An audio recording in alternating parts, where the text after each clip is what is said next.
મહેસાણા જિલ્લાના વિસનગર શહેરના કમાણા રોડ ઉપર આવેલી શૈક્ષણિક સંસ્થા આદર્શ વિદ્યાલયના વરંડાના પાછળના ભાગે આવેલા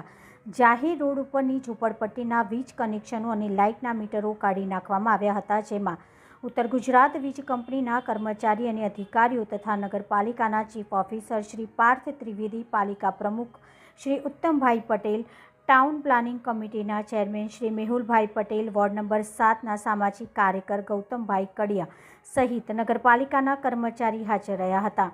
હમણાં થોડોક સમય પહેલાં જ નગરપાલિકા દ્વારા ગુજરાત મ્યુનિસિપાલિટીઝ એક્ટ 1963ની કલમ 185 અંતર્ગત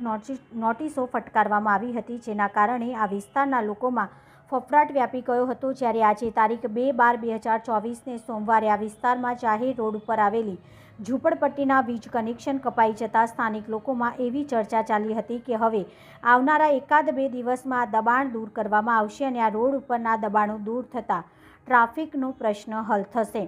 જ્યારે આ વિસ્તારમાં રહેતા રહીશોએ એવી પણ ચર્ચા કરી રહ્યા હતા કે આ રોડ ઉપર આવેલી દુકાનોના નડતરરૂપ સજા પણ નગરપાલિકા દ્વારા દૂર કરવામાં આવશે ખરા કે પછી? રિપોર્ટર સંજય રાવત, વિસનગર.